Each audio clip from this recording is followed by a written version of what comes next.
निवेदन दिले आणि ते हे आपला धर्म परिवर्तन रोखण्यासाठी तुम्ही कानून मग काय सांगणार? बघा, आज पालघर जिल्ह्यामध्ये संस्कृती रक्षण समिती सर्व कार्यकर्ते आहेत आणि जवळजवळ सर्व तालुक्यातून या ठिकाणी आमचे कार्यकर्ते आलेले आहेत।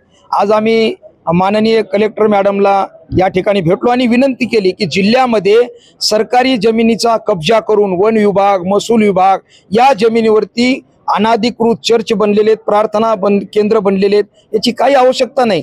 पण हे खूप मोठं षडयंत्र आहे, विदेशी षडयंत्र आहे। आमचा जो आदिवासी बांधव आहे तो सनातनी आहे, तो या भूमीबद्ध सोबत, या मातीसोबत तो एकवटलेला आहे, तो इथला भूमिपुत्र आहे, मूळ निवासी आहे तरी सुद्धा, आणि तो श्रद्धावान भक्तिवान आहे आणि त्याला कुठेतरी त्या संस्कृतीपासून बाजूला नेण्याचं फार मोठं एक षडयंत्र आहे।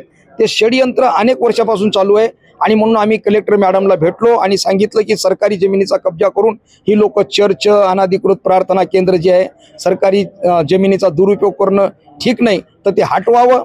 आणि दुसरी गोष्ट, महाराष्ट्र सरकारने धर्मांतरण विरोधी कायदा बनवावा ही मागणी केली। आणि अजून एक आश्चर्याची गोष्ट, महाराष्ट्रामध्ये जादूटोणा विरोधी कायदा बनलेला आहे तरी सुद्धा ही लोक पायदळी तोडवतात आणि कायद्याचा त्याचं काहीच अंमल प्रशासन करत नाही।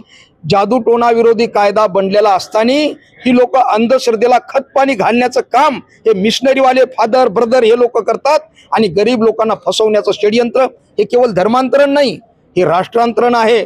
आणि अर्बन नक्षलवाद सुद्धा, वामपंथी लोक, धर्मविरोधी, राष्ट्रविरोधी पण काही संघटन गावागावात पाड्यापाड्यात घुसलेलं आहे। आणि म्हणून कलेक्टर मॅडमना आम्ही सांगितलेली, विनंती केली की येत्या 10-15 दिवसामध्ये हे अनाधिकृत चर्च आणि सरकारी जमिनीवर जे कब्जा केलेला आहे हे हटवावं, तोडावं आणि महाराष्ट्र सरकारने धर्मांतरण विरोधी कायदा बनवावा ही आम्ही मागणी केलेली आहे।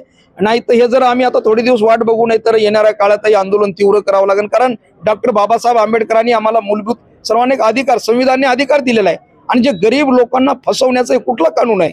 त्यांना त्यांच्यावरती जबरदस्ती करणं, प्रलोभन दाखवणं, लालच दाखवणं आणि संस्कृती हे नष्ट करण्याचं हे राष्ट्रविरोधी हे काम चाललंय, केवळ धर्मविरोधी नाही, हे राष्ट्रविरोधी। आणि म्हणून आपण पाहतोय विदेशात काय होतंय, बांगलादेशमध्ये काय झालं, आता नेपाळमध्ये काय चाललंय।